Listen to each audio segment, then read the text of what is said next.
Imagine sair de casa uma manhã e ver não uma, mas duas estrelas brilhando no céu. A primeira é o nosso bom e velho Sol, e a outra é Júpiter. Mas como um planeta se transformou numa estrela? E o que acontecerá agora com a Terra e seus habitantes? Antes de encontrarmos a resposta para essas perguntas urgentes, precisamos revisar algumas coisas que sabemos sobre Júpiter.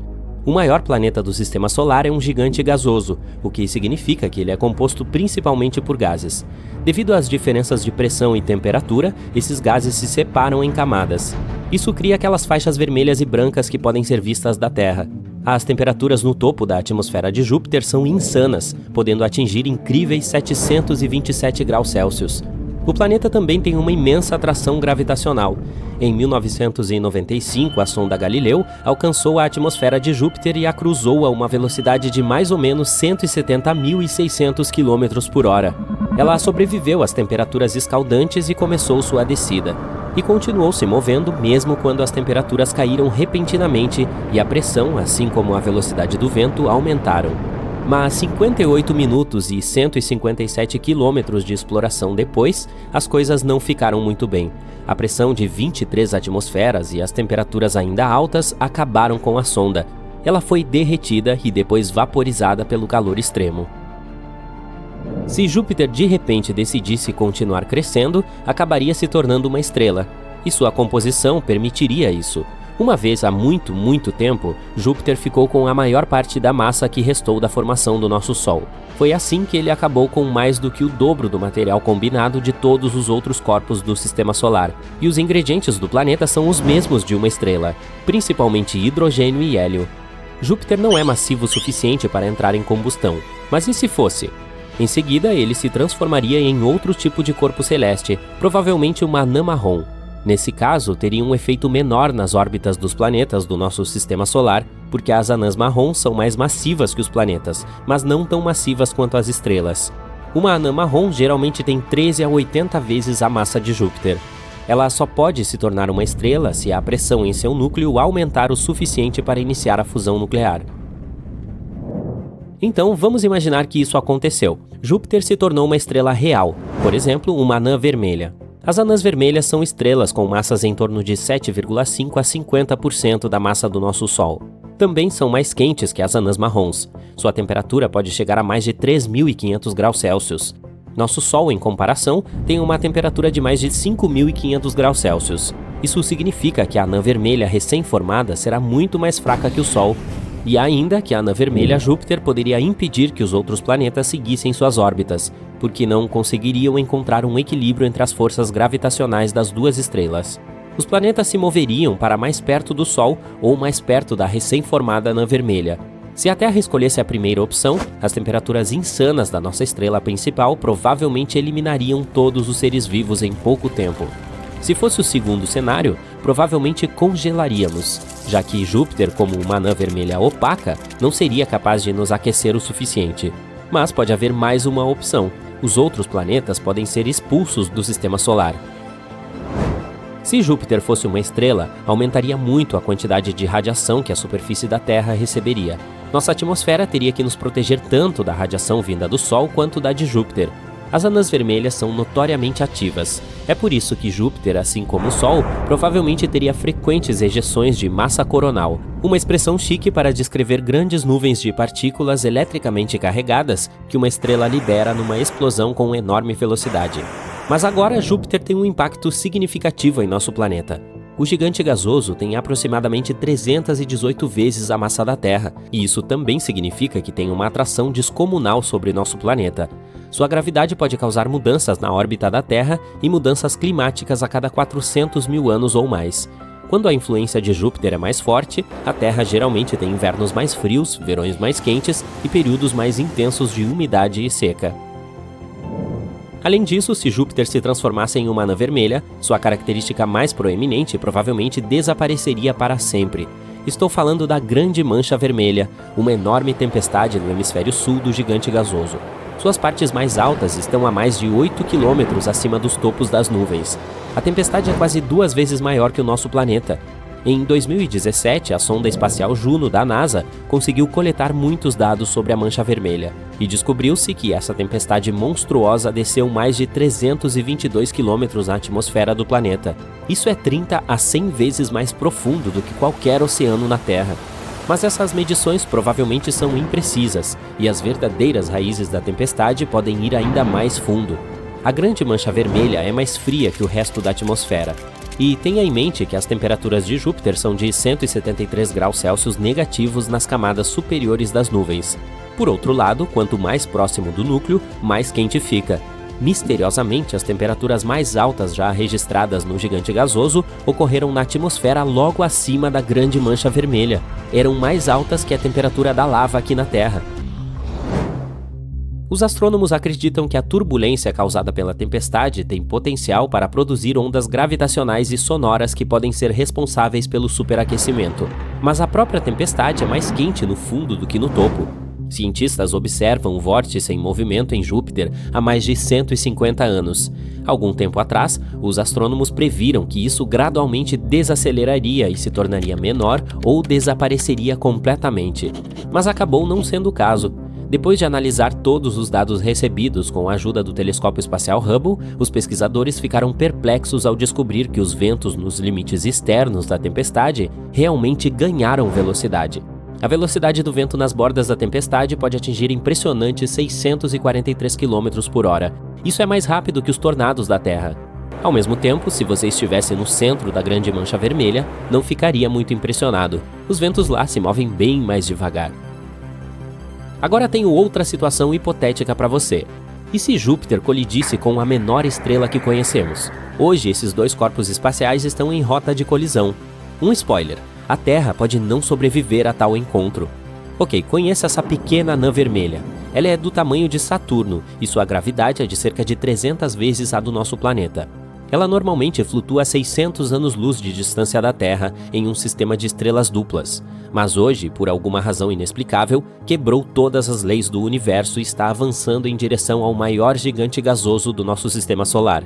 E mesmo que esse hóspede espacial seja menor que Júpiter, sua massa é muito maior, e sua força gravitacional logo começa a atrair o gigante gasoso. O calor da anã vermelha somado à sua poderosa gravidade faz com que Júpiter cresça em tamanho. A atmosfera começa a inchar porque os gases que compõem o planeta começam a se aquecer e se expandir. A atmosfera de Júpiter começa a vazar para o espaço em direção ao visitante estelar. Algum tempo depois, os gases descontrolados formam um anel brilhante e quente ao redor da anã vermelha. É uma visão assustadora, como se um buraco negro muito brilhante tivesse surgido no sistema solar. A estrela continua destruindo Júpiter, comendo pedaços do gigante gasoso, e logo a anã vermelha o engole por completo. Infelizmente, Júpiter nunca teve chance. Em vez do gigante gasoso, agora temos uma anã vermelha cercada por um anel de gases quentes. E já sabemos que isso pode acabar mal. A melhor coisa é que esse cenário é totalmente imaginário. Ufa, que alívio! A areia está em toda parte, nos seus olhos e na boca, no cabelo, embaixo da sua camiseta e nos sapatos. Você mal consegue ficar de pé. O vento é tão forte que está te derrubando. De repente, uma rajada especialmente forte o joga no chão. Você rasteja até a sua porta dos fundos e precisa fazer muito esforço para abri-la. Uma vez lá dentro, você se levanta e dá uma espiada lá fora. Apenas nuvens de poeira e um rugido ensurdecedor. Ok, é hora de pedir ajuda. Tudo começou há um mês. Um dia, você saiu para o jardim atrás da sua casa. Era um dia de vento. Você viu um minúsculo tornado embaixo da sua macieira. Ele mal chegava ao seu joelho, girando devagar com as folhas das árvores e a poeira. Você tentou acabar com ele cutucando com o pé, mas mesmo depois de várias tentativas, o mini redemoinho simplesmente não queria parar. Você desiste e volta para casa. No dia seguinte, o tornado ainda estava lá e tinha aumentado. Curiosamente, em vez de ficar mais alto, ele ficou mais largo. Naquele momento, ele começou a devorar seus arbustos floridos. Você fica curiosa e decide acompanhar esse fenômeno incomum. Você mede todos os dias e anota cuidadosamente todas as informações em um caderno especial. Talvez mais tarde escreverei um artigo ou até publicarei um livro sobre a minha tempestade. Você pensa. Um dia você sai de casa e encontra sua macieira favorita quebrada. Você não tinha como saber como isso aconteceu. A tempestade ainda parecia inofensiva e muito fraca para danificar uma árvore tão grande. Mas depois desse acidente, você começou a se perguntar se não pedir ajuda foi a coisa errada. Aparentemente foi, porque apenas um mês depois, sua mini tempestade repentinamente duplicou do seu tamanho original. Não é seguro sair agora. Parece que sua casa está no meio de um verdadeiro tornado. Você não consegue ver o céu atrás de uma parede de poeira e escombros.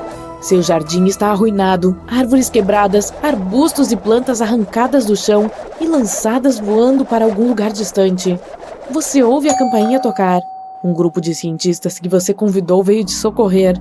Você lhes mostra o jardim com seu desastre natural particular e curte o silêncio atordoante deles. Mas depois de alguns segundos do choque inicial, eles entram em ação. Ignorando o vento uivante, eles começam a carregar equipamentos diferentes. Parece muito complicado. Sua cozinha se transforma em um laboratório de pesquisadores. Você fica sabendo que sua casa será usada temporariamente pelos cientistas. Você leva suas coisas para o quarto menor e observa os profissionais trabalharem. Sua cozinha está cheia de aparelhos apitando e dispositivos cheios de luzes piscando. Pessoas com trajes de proteção e jalecos correm ao redor. Surpreendentemente, não se chocam nem criam engarrafamentos. Você traz as anotações que está fazendo e as entrega a um homem idoso com um jaleco branco. Ele agradece como se você tivesse acabado de lhe dar o presente dos seus sonhos. Os dias seguintes passam com uma enxurrada de atividades. A tempestade no seu jardim está crescendo. Os cientistas parecem estar mais preocupados cada vez que você os vê. São cerca de 2 da manhã quando algo a acorda. Você pisca os olhos e percebe que a casa está tremendo. Seu tornado particular deve ter ficado tão grande que atingiu a casa. De manhã, vários cientistas a puxam de lado para lhe dar notícias desagradáveis. Você precisa sair de casa. A tempestade está realmente crescendo. Em breve, varrerá sua casa da face da terra. Nada pode ser feito. Você fica boquiaberta com as pessoas dizendo para você sair de casa. Para onde você irá? Eles dizem que estão construindo mais um laboratório de pesquisa não muito longe dali. É importante poder observar a tempestade em tempo real. De qualquer forma, há um quarto vago com tudo o que você precisa nessa instalação. Por que você não fica um pouco lá? Também seria conveniente para os cientistas. Eles podem precisar que você responda às perguntas que aparecem durante o processo. Você concorda porque não tem outra escolha. Os pesquisadores ajudam você a transportar suas coisas para sua nova acomodação. Você anda pela casa, despedindo-se da sua mesinha de centro favorita, do seu sofá e da sua cama aconchegante. Os cientistas dizem que não há tempo para levar sua mobília para outro lugar. No dia seguinte, você acorda com a notícia de que sua casa se foi. A tempestade engoliu tudo por volta das 4 da manhã. Nas semanas seguintes, o enorme redemoinho engoliu 2 casas de seus vizinhos, a floresta próxima, vários carros abandonados e uma pequena loja de flores. Agora ele está tão grande que está chegando perto de um grande lago a vários quilômetros de distância da cidade. As pessoas estão sendo evacuadas. As autoridades anunciaram estado de emergência. Um dia, você percebe que os cientistas estavam falando em voz baixa. Eles parecem ainda mais preocupados do que o normal. Você encurrala um deles e tenta descobrir a verdade. Logo, o cientista conta. Os pesquisadores obtiveram algumas evidências que confirmam os piores temores deles. De acordo com todas as estimativas, a tempestade que antes começou como um minúsculo tornado no seu jardim vai se transformar em outra grande mancha vermelha, só que na Terra. Nuvens de cor carmim estão girando no sentido anti-horário a uma velocidade incrível. Abaixo delas, você pode ver os tons vibrantes do maior planeta do Sistema Solar, o gigante gasoso Júpiter. Essas nuvens são chamadas de Grande Mancha Vermelha. Ela é uma tempestade gigantesca que assola a atmosfera de Júpiter. Se você se encontrasse no centro da tempestade, os ventos seriam bastante calmos lá. Mas nas bordas, a velocidade pode chegar a 680 km por hora. Isso é o dobro da velocidade dos furacões mais rápidos e severos da Terra. Ao longo das décadas, o tamanho da mancha vermelha tem mudado. No momento, ela tem 1,3 vezes a largura do nosso planeta. As raízes da tempestade chegam a 320 km de profundidade na atmosfera do planeta. Um ciclone tropical médio da Terra geralmente se estende por não mais do que 14 quilômetros da base da tempestade até o topo. O fenômeno único em Júpiter existe há muito tempo porque o planeta não tem uma superfície sólida. Ela consiste em camadas de nuvens compostas de vapor, água congelada e amônia. Embaixo pode haver um oceano de hidrogênio líquido. Nosso planeta é sólido, e os furacões diminuem a velocidade e se fragmentam quando baixam o suficiente para tocar a superfície.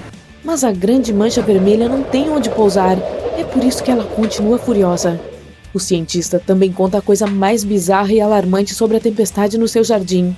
Em vez de enfraquecer e desaparecer há muitas semanas, ela não apenas continua existindo, mas também está ficando maior e mais forte. Mesmo os especialistas mais experientes não conseguem explicar esse fenômeno. Após analisá-la por dias a fio, eles chegaram à conclusão de que ela não deveria ter aparecido na Terra. É contra as leis da natureza. Curiosamente, a composição da tempestade é um pouco semelhante à da grande mancha vermelha. Você fica impressionada, mas ainda não consegue entender por que os pesquisadores parecem tão preocupados.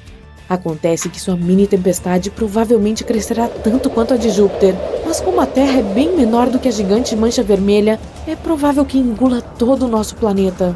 Ela vai crescer cada vez mais, destruindo vilarejos e cidades, florestas e rodovias. Ao mesmo tempo, ficará mais forte.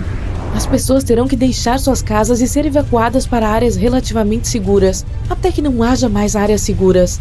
Esse processo levará anos, mas ainda será rápido demais para as pessoas se prepararem. Haverá duas maneiras de lidar com esse problema global. Uma delas é colonizar a Lua ou outro planeta, por exemplo, Marte, mas é um processo incrivelmente longo. E a tempestade conquistará o planeta inteiro antes que a primeira espaçonave com pessoas deixe a Terra. Ou os cientistas podem tentar impedir o furacão. Existe uma tecnologia chamada efeito óculos de sol. Bilhões de toneladas de gás denso são bombeados para a atmosfera. Esse gás absorve a luz do sol e resfria a água do oceano, que é o motor de qualquer furacão. Os pesquisadores não têm certeza se esse método funcionará com sua tempestade. Ela não se formou sobre o oceano, mas no seu jardim.